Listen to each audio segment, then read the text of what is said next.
Bonjour, nous allons poursuivre notre cours logiciel pour énergétique destiné à la formation en licence professionnelle en énergie solaire et éolienne de la faculté des sciences Ain Choc de l'université Hassan de Casablanca. Donc l'objectif de ce cours est la prise en main de quelques logiciels pour l'énergétique et aux énergies renouvelables. Donc il s'agit aujourd'hui du logiciel Binayet pour vérifier le règlement thermique de construction au Maroc pour avoir un permis de construction. Donc ce règlement il se compose de deux approches, approche prescriptive dans le critère de vérification et le coefficient de transmission U en watts par mètre carré par Kelvin, et le logiciel pour vérifier cette approche est le logiciel Binayet prescriptive que nous avons déjà manipulé en cours. Il y a aussi l'approche performantielle dans laquelle le critère de vérification est le besoin de chauffage et de climatisation annuel qu'on appelle besoin énergétique en kWh par mètre carré par an. Donc le logiciel pour vérifier cette approche est le logiciel Binayet performantiel. Donc dans ce cours, on va voir le logiciel Binayet performantiel avec un tutoriel préparé par l'étudiant Ashraf Heikel de la formation licence professionnelle en énergie solaire et éolienne. Donc je vous laisse avec ce tutoriel et merci. Bonjour tout le monde. Avant de vous expliquer l'utilisation du logiciel Binayet performantiel, on doit d'abord savoir comment est-ce que peut utiliser ce logiciel et comprendre son utilité. Premièrement, on utilise ce logiciel juste si on a le TGBV est supérieur à 45%. Par suite, Binayet performantiel permet d'évaluer la performance énergétique du bâtiment et fixant les spécifications techniques minimales basées sur les besoins énergétiques annuels du bâtiment liés au confort thermique. Après, pour qu'il soit un travail bien organisé, on passe par deux étapes avant d'utiliser le logiciel. Premièrement, il s'agit de faire un dessin du bâtiment, soit sur papier, soit sur Binayet 3D, comme on voit sur la vidéo un exemple d'une salle de TD qui se compose de 4 murs, toiture, plancher, une porte et des fenêtres. Deuxièmement, on définit les couches de chaque élément de construction du bâtiment et connaître leur nature, leur composition de chaque couche, l'épaisseur et les propriétés thermophysiques. Dans cet exemple, le mur se compose de 3 couches. Une couche de mortier qui a une épaisseur de 2 cm et 10 cm de briques rouges et 2 cm de mortier. Passons à les propriétés thermophysiques du mortier, qui a une conductivité thermique de 1,8 à une densité de 2500 et une chaleur spécifique de 1000. Passons aux briques rouges qui a une conductivité thermique de 0,233 et une densité de 816 et une chaleur spécifique de 760 joules kg par Kelvin. Passons maintenant au plancher qui se compose lui aussi de 3 couches. Une couche de plâtre qui a une épaisseur de 1,5 cm, qui a une conductivité thermique de 0,56 et une densité de 1350 et une chaleur spécifique de 1000. Passons aux deuxième couche qui a de 2 cm de mortier, qu'on a déjà vu ses propriétés thermophysiques, et 10 cm de béton qui a une conductivité thermique de 0,738 et une densité de 770 et une chaleur spécifique de 813. Passons maintenant aux toitures qui a 4 couches, 1,5 cm de plâtre qu'on a déjà vu ses propriétés thermophysiques et 2 cm de mortier qu'on a déjà aussi vu ses propriétés thermophysiques et des centimètres de béton qui est différent de béton du plancher qui a une conductivité thermique de 0,54 et une densité de 770 et une chaleur spécifique de 813 et un isolant de fibre de cellulose qui a 2 cm d'épaisseur et une conductivité thermique de 0,042 et une densité de 53 et une chaleur spécifique de 1500. Maintenant, les portes ont un coefficient de transmission thermique de 2,2 watts par mètre carré Kelvin et un coefficient d'absorption de 0,4. Maintenant, les fenêtres ont un coefficient de transmission thermique de 0,2 watts par mètre carré Kelvin et un facteur de soleil de la baie vitrée qui est égal à 0,05 et une fraction de la surface du cadre qui est égal à 0,45 ou bien 45%.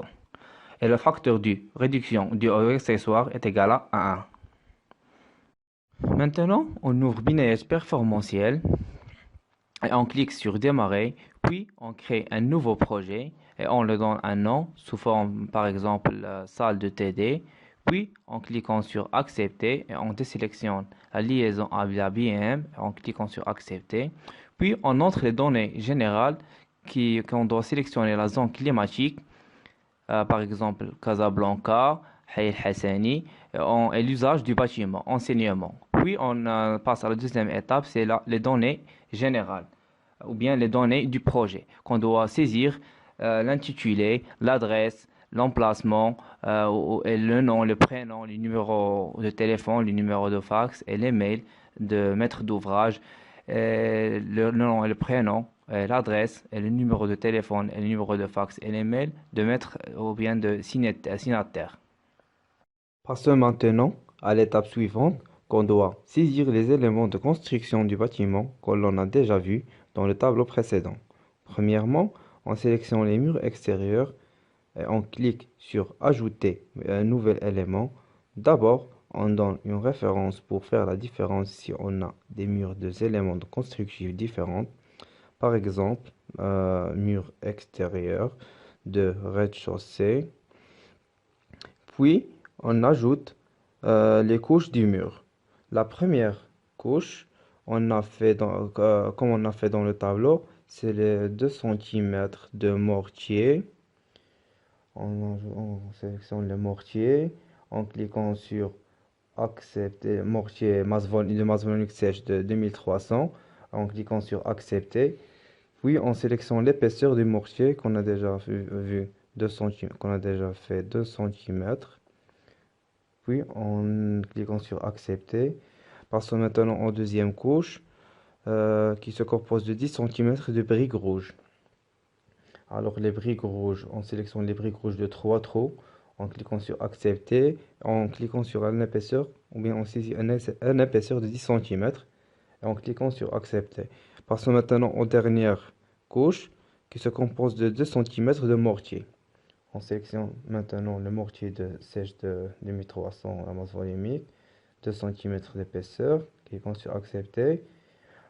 Si on fait le coefficient d'absorption, ça dépend de la couleur. S'il est clair, ou bien moyen, ou bien foncé, ou bien noir. On sélectionne clair pour qu'il donne une coefficient d'absorption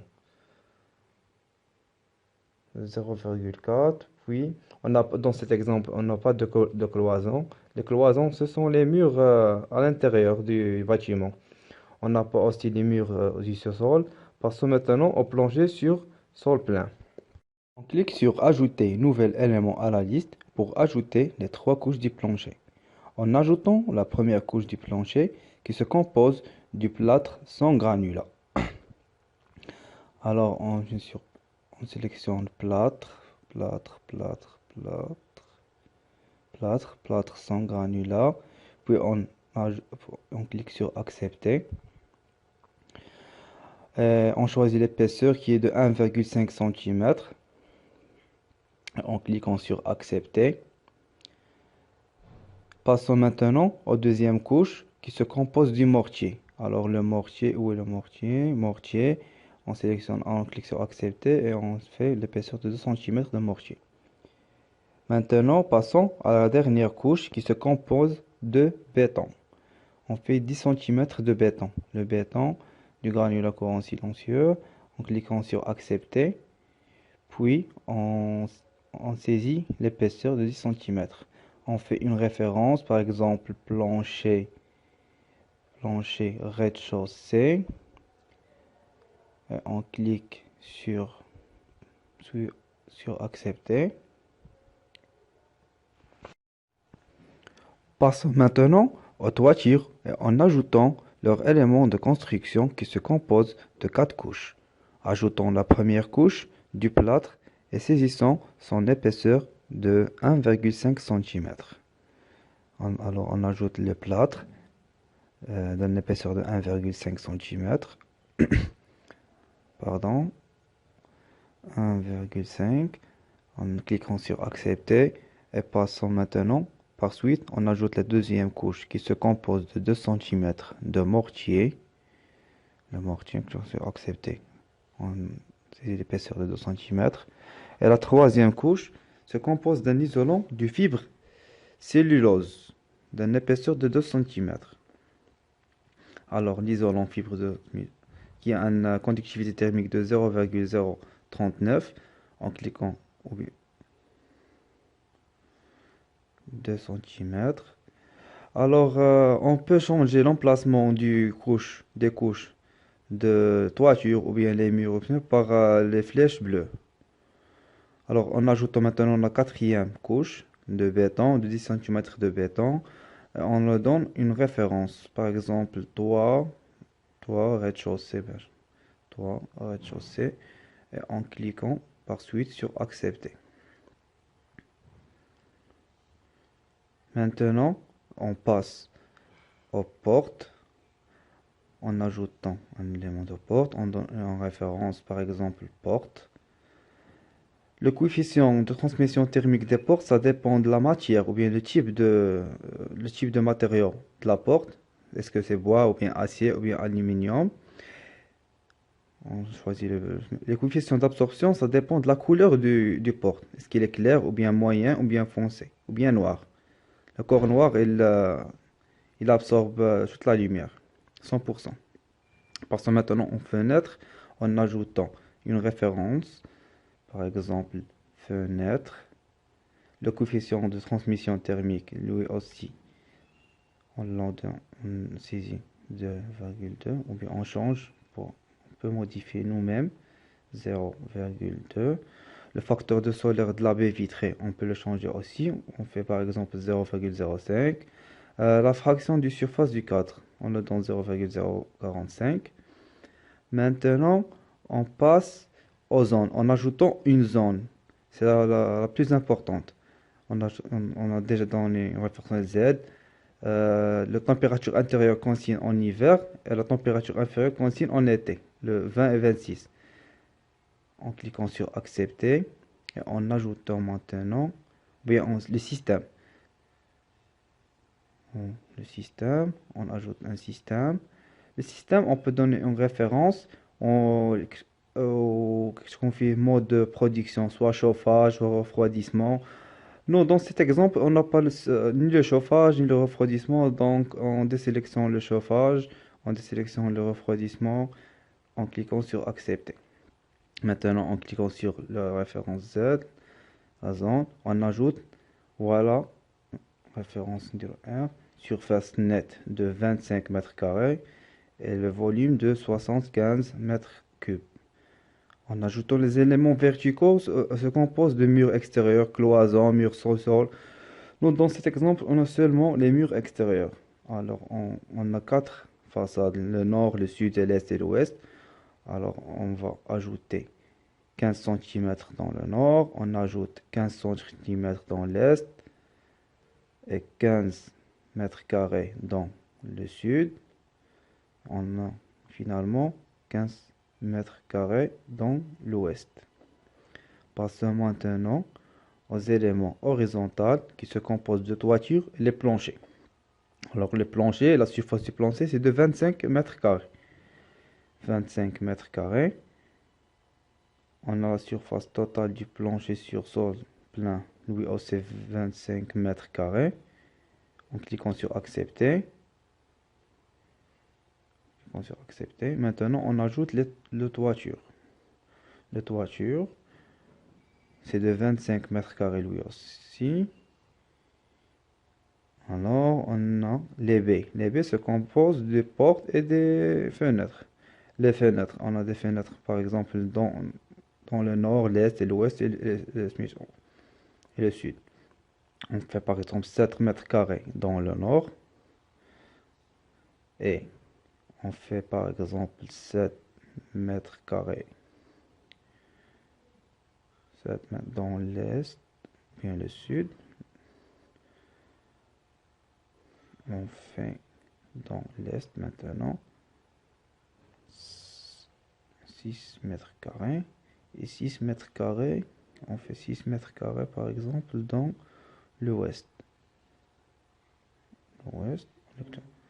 On ajoute maintenant les portes, ou bien la porte.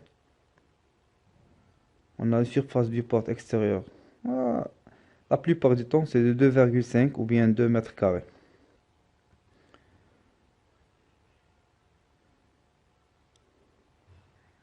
On a le port, par exemple, on choisit une direction, par exemple l'est, cliquons sur accepter. Maintenant, on passe au récapitulatif qui nous donne un document du besoin d'énergie thermique du bâtiment qui résume le besoin énergétique pour le chauffage et le refroidissement du bâtiment et nous donne un calcul détaillé pour le besoin énergétique annuel. Et un document de capacité thermique qui nous donne le résultat obtenu pour chaque élément constructif. Finalement, et le plus important, la fiche technique qui nous résulte est-ce que le bâtiment est conforme ou pas et nous donne la valeur énergétique annuelle du projet et la valeur maximale pour qu'il soit conforme.